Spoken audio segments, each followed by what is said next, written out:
Mindanao Solons will push for the approval of the proposed Bangsamoro Basic Law when the chamber resumes deliberations on it next month. The lower house has set the resumption of BBL debates on April 6.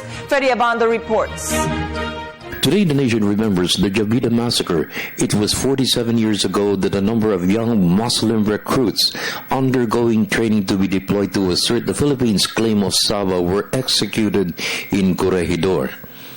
It sparked the Muslim rebellion in the south, a conflict that has spanned 42 years. Today, we remember our Muslim brothers whose lives were needlessly taken in Koreanovela, whose futures were unfairly and abruptly cut short, as if their lives did not matter, as if they did not have loving families waiting anxiously for their return, as if they did not have their own hopes and dreams.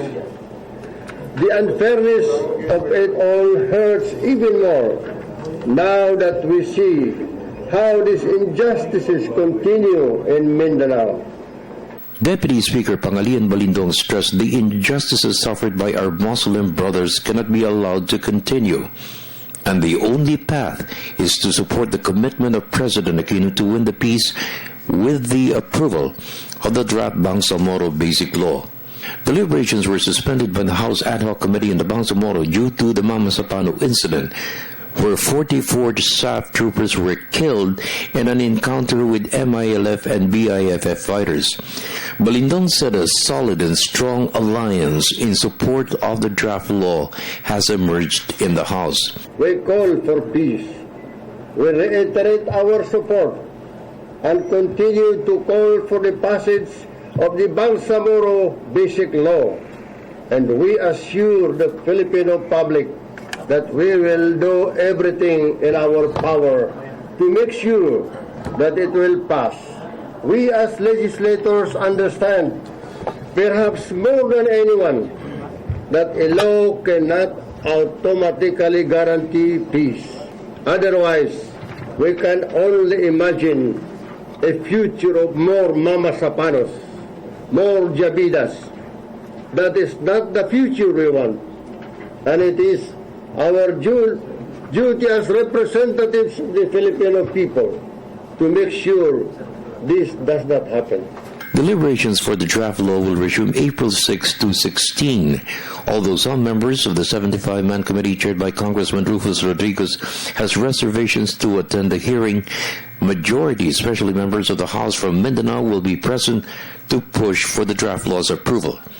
Davao del Norte Congressman Anthony Del Rosario stressed the draft law is the only option that will finally bring peace and development to the proposed Bangsamoro entity. Ifugao Congressman Chidoro Bagilat expressed the full support of the Cordilleras for the draft Bangsamoro Basic Law.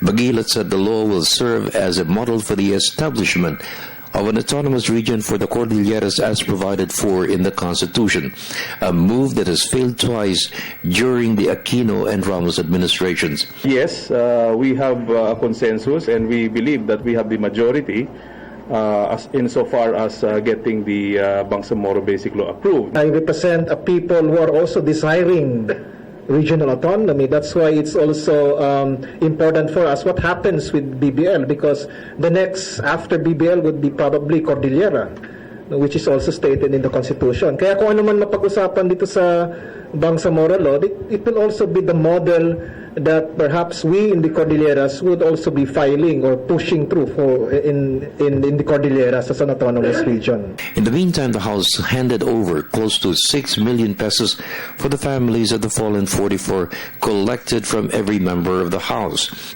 190 members of the House are also pushing for the resumption of the Mamasapano probe. Minority Leader Ronaldo Zamora said the families of the fallen 44 should be invited to testify and bear the text messages at the height of their clash with the MILF and the BIFF. Congressman Rinaldo Acos said text message exchanges of key officials from the start of the operation to the firefight and the extrication of casualties will be important in uncovering the real story. You are talking about what, 10 or 11 hours of fighting, and nobody interviews them about what was happening? If you want to get to the bottom of this, don't you want to get real-time evidence? Those are the questions that we have been asking to be asked and to be addressed. Ang pinag-relayan lang nila na text messages ay yung sinabit na text messages. Yun lang. But how sure are we na kumpleto yung mga text messages with a lull of about 6 to 7 hours na walang communication? Hindi natin malaman kung anong nangyari within that span of time. For the People's Television Network, this is Freddie Abando reporting.